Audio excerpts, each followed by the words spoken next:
All right, so welcome back to the Superstition Review guest lecture series. Today we've got Bernadette Murphy with us.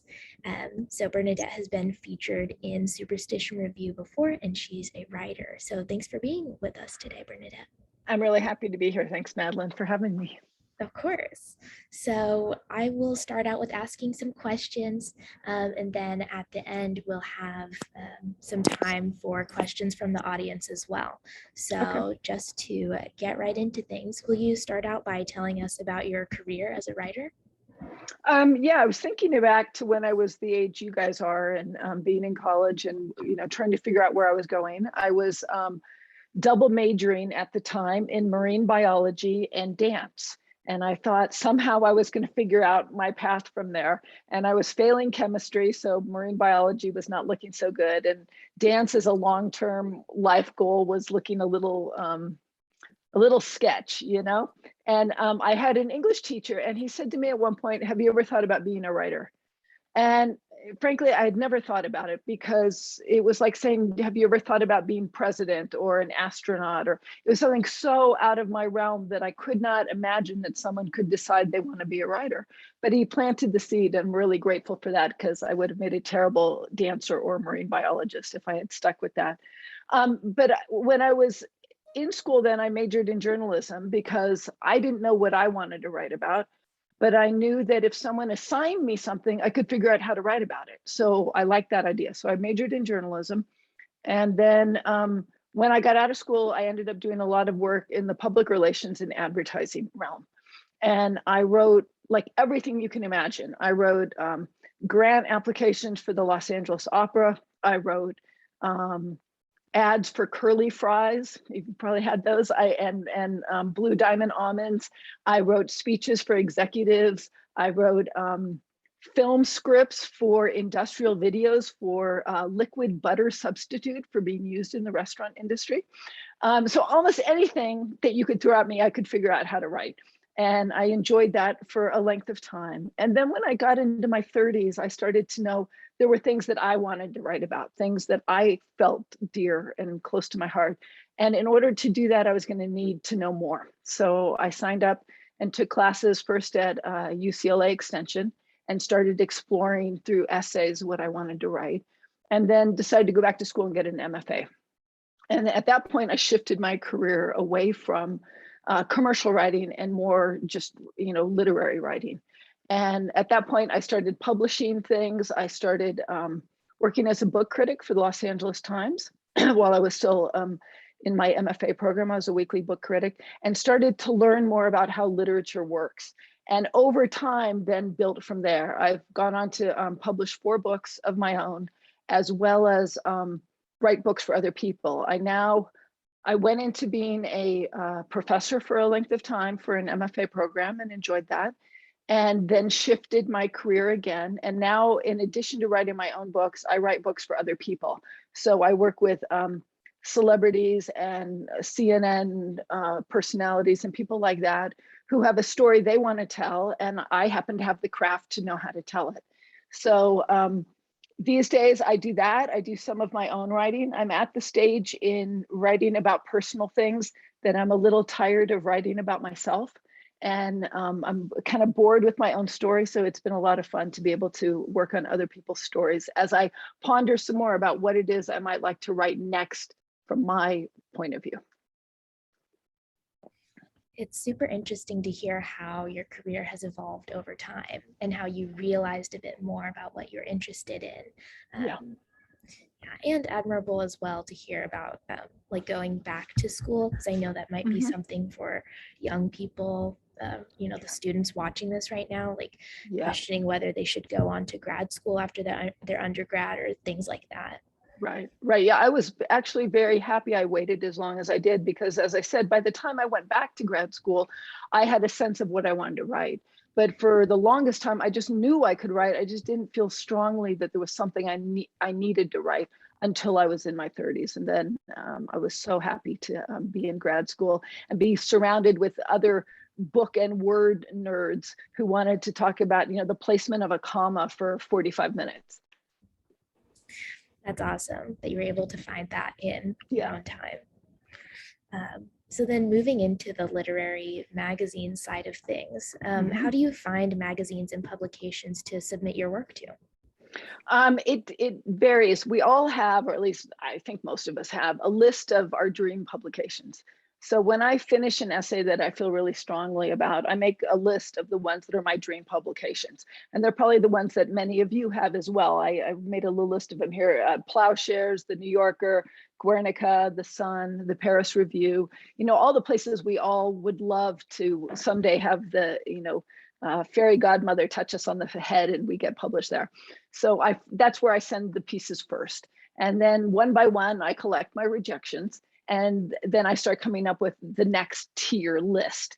And sometimes I hear about magazines, someone will post something on Twitter or on social media, or will share with me an essay they've done, and it'll be in a place I've never heard of. So then I'll go read about that place and try to learn about it, and either read their stuff online or get a sample of the magazine sent to me. And then, you just start getting a bigger list. Some of the problem though is when they're accepting work. Sometimes it'll just depend on who's accepting work at this time. I really am anxious for this piece to get out, and then it'll be limited to whoever's open for submissions. Yeah, it was great too how you mentioned social media. Obviously, that's a big part of things now, advertising now. And so that's a big part of our operations here at Superstition Review Yeah, too. Our social yeah, media team, of course, working on yes, getting that yeah. information out. It's really important. And I have recently taken myself off Facebook and Instagram, but I'm still on Twitter. And if you're following writer Twitter, especially in the last couple of weeks, all the stuff going on with the discourse. It's been interesting and a little nauseating to follow it. But it is a way that I know sort of what's going on in the larger world of writers and what are the hot topics right now by seeing who's saying what about them. And so, in relation to literary magazines, so you have your list of dream places to submit your work to and things like that. So, based on the literary magazines and publications that you have worked with, how have those relationships and just working with those magazines impacted your career? It's interesting when I was thinking about that because you sent me a list of these questions ahead of time. Thank you very much. And I was thinking about how I've heard of a number of people who've told me, oh yeah, I got contacted by an agent after I published whatever.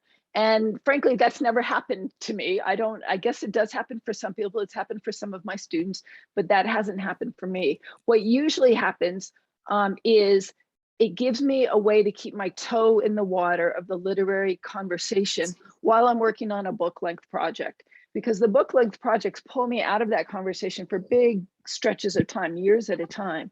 And back when I was a book critic, it was really fun. I had something appearing every single week, and I'd love to see my name out there, and it was fun to see what was going on. And being pulled out of that for a big length of time can be a little disheartening. You start to feel like you don't belong, or are you really a writer? Are you valid?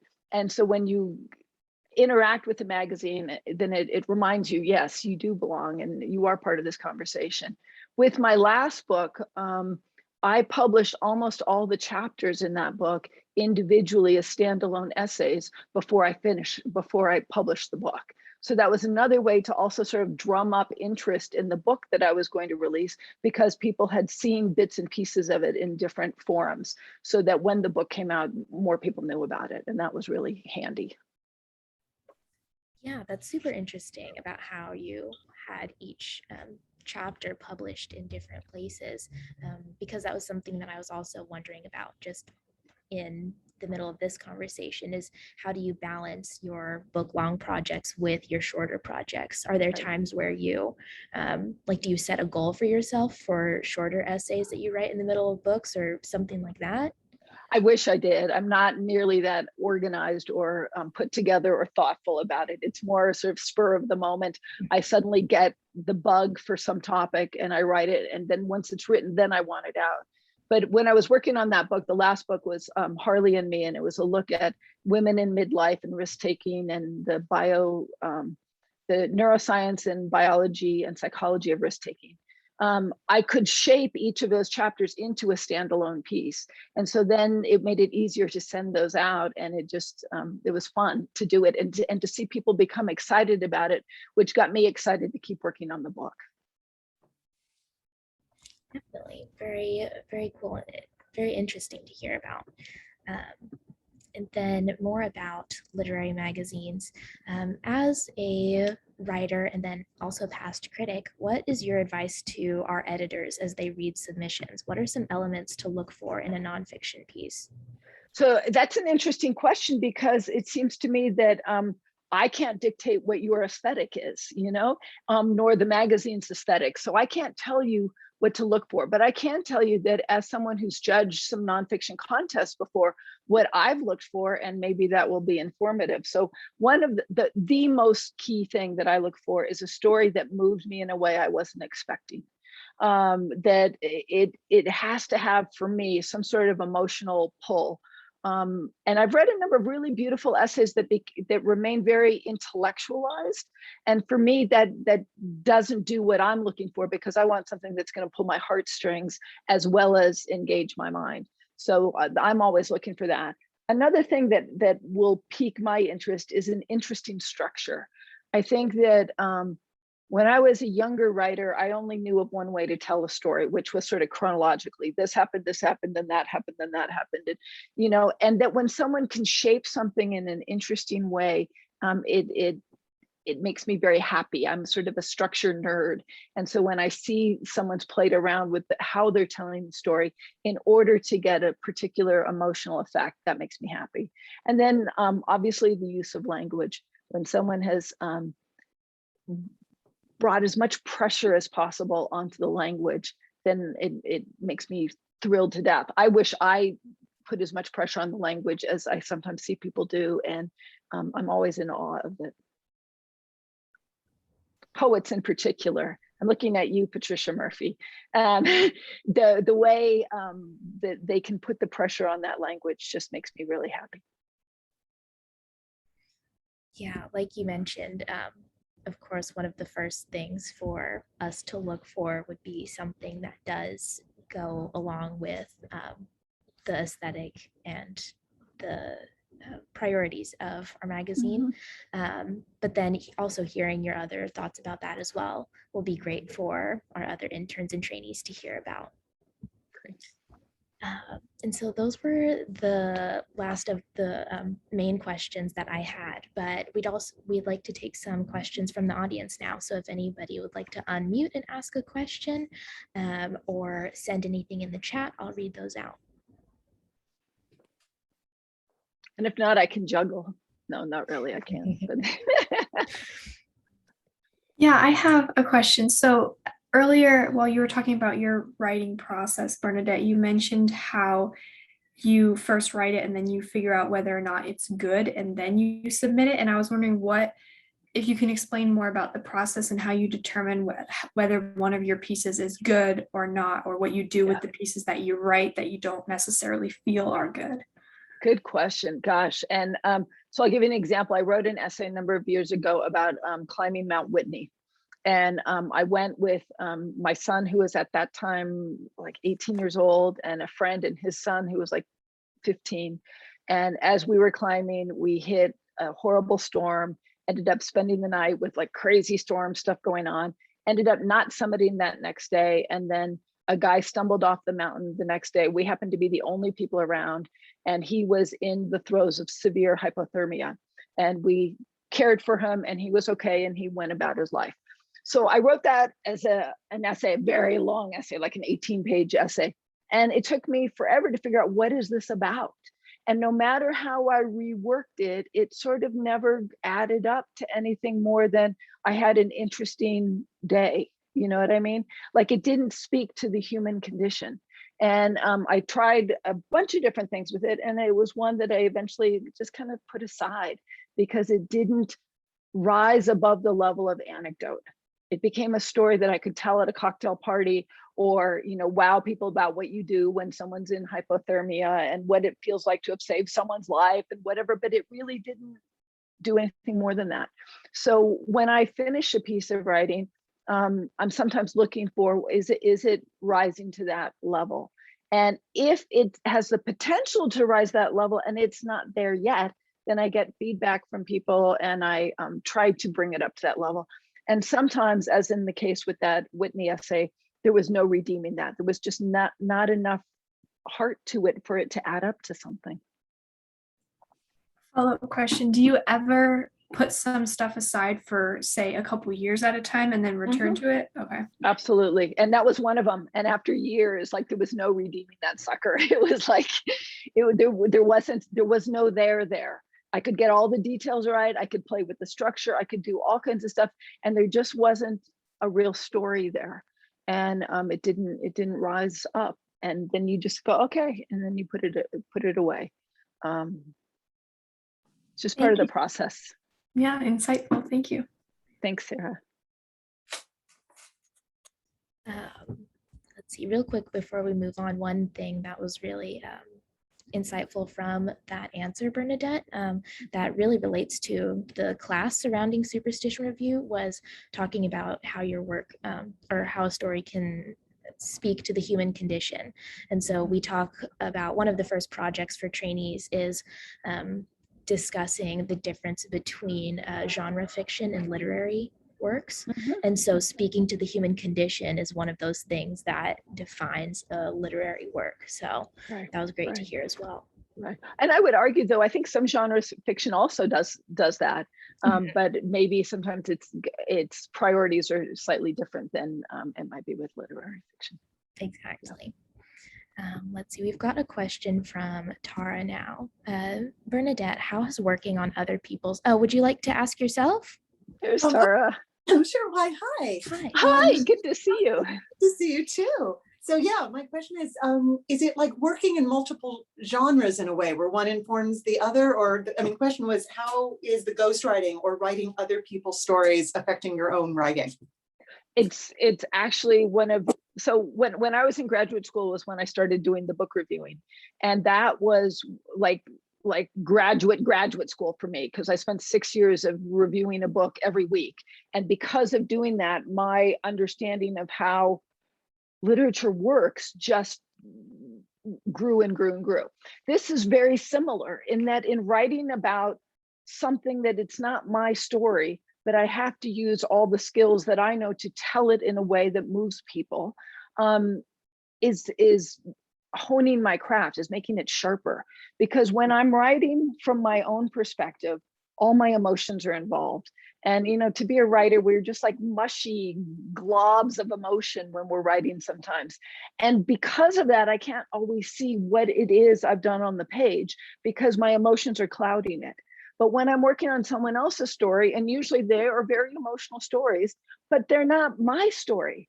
So when they're not my story, I can see, oh, we need to start here, and then we're going to backtrack to there, and this is how we're going to shade this, because my emotions are not involved in it in the way when it's mine. So it's been very freeing. I think it's making my writing more immediate. I'm also working with some very big publishing houses and editors and agents. And they really want stuff that like starts with a bang and there's a lot of action and a lot of scenes. And it's forcing me to get really comfortable doing that. And I think that that's improving my work, my own work. I'm hoping I have no proof that that's what it's doing, but I'm hoping that it is. It's been very freeing to practice my craft on someone else's story and not have my emotions involved in it. So you haven't found it draining, like it drains your creative energy? No, not at all. Not at all. The opposite. It actually gets me more excited about, gosh, if I can do that for so-and-so, if I apply that to mine, sort of like being in a workshop. You know, when you're in a workshop and you can see in someone else's work something that you need to know for your own work. And you're like, oh, wow, I can see that here. This is what you need to do. And then you go home and go, if she needed to do that, maybe I need to do that. And it's been the same sort of thing. I wonder if it's a similar experience for editors, where they're able to see, I mean, like the superstition review editors, who most of whom or all of whom I think are writers. I'm curious if they find that it drains from their own work, or if it's giving them a new way to approach their work. Good question. Maybe Madeline and Sarah can tell us about that. Neither of us have ever worked as a content editor in our Okay. time here at Superstition Review. So I personally can't speak to it, but hopefully we might hear from some of our other interns after they watch this guest lecture. Okay. Okay. Thank you, Tara. Thank you. I can speak to that just totally Good. because obviously I work with all the section editors. We have 4 section editors every semester, art, fiction, nonfiction, and poetry. And I'll speak to our poetry editor this semester. It was just so fun to watch the arc of the reading period, because it started with terror. Poetry is our most popular submission area, and so she had, I think, 400 poets with 5 poems each, and so so it's just the sheer volume of it. But I saw 2 very distinct things with the poetry editor this semester. First of all, she really recognized a bias. She had such a clear bias for anything relating to history or mythology. It was just something that would immediately, she'd push a poem up if it mentioned something historical, which clashed with one of our other readers who push it down if it was, there was like, so that was really interesting. But the other thing that Bree really learned was a tendency to favor a kind of a nostalgic voice. And she realized that there were other options. It really transformed her own work. And it was, I see that so often with our section editors, that they approach their own writing so much differently after they do the editing. That's such a joy of my job. Fantastic. Yeah. I used to oversee the student workers at the MFA program with the online literary magazine we had. Right. And I found it interesting when someone, especially prose writers, the fiction and nonfiction writers, would start seeing this work come in and realize how good it had to be to really stand out. That was like sort of shocking to them, that and that forced them to up their game, because they were seeing that they were turning away stuff that was on par with what they were writing, and they knew why they were turning it away, because this other one was really sparkling. Right. And they're like, oh, for me to break through, I'm going to have to sparkle like that. And then they up their writing as well. Yeah. I have a question for you, Bernadette, that is pertinent, especially because Sarah is here, and Sarah is our blog editor for the semester. And so one of the things that we do, because we have so many submissions and only so many spaces in the issue, because the issues come out in December and May, what we've been doing is reaching out to stories or essays or poems, reaching out to the author and asking if they would like to be featured on the blog. And so our blog, we publish probably 3 or 4 blog posts a week. So it's much more regular. It's a way for us to stay in touch. But I was curious what you thought about that. How, as a writer, you would feel being in an issue versus being on the blog. Would it be, is the blog piece something that's sort of being commissioned? You're asking them to write a piece, or you're saying, we'd like to accept your piece, but we're not going to put it in the actual issue. We'd like to use it in the blog. It would depend on how strongly I felt about the piece. If it were a piece that I really felt needed a larger readership, I might want to hold out and wait for it to be published somewhere that would feature it in the actual publication, virtual or otherwise. If it's a piece that I was like, I'm just happy to have it out there, then I'd be thrilled, but I think it depends. I find that as I'm aging, I'm writing fewer things and I have more writing on each one of them. And so I tend to be a little pickier now about where I'll allow something to be published. Whereas when I was a younger writer, I think I was just spewing stuff all over the place. And then the stakes were different. Mhm. Does that Yeah, answer your question? it Okay. does. And that's interesting because I don't think I've ever had anyone say no. So Mhm. it occurs to me sometimes that, and I think too, like something like Plowshares, they have a really good blog.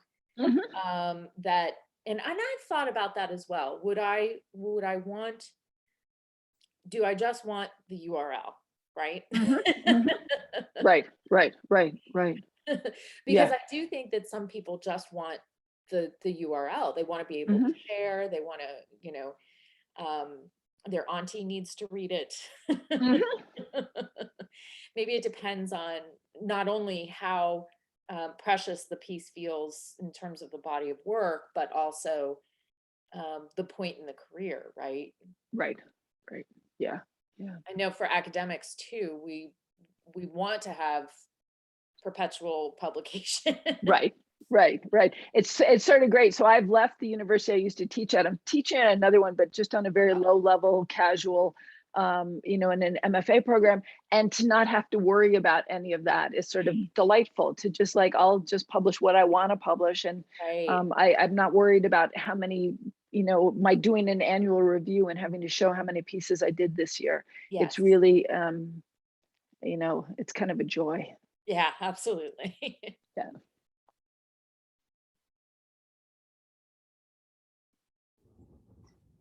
It's been great hearing from you, Bernadette.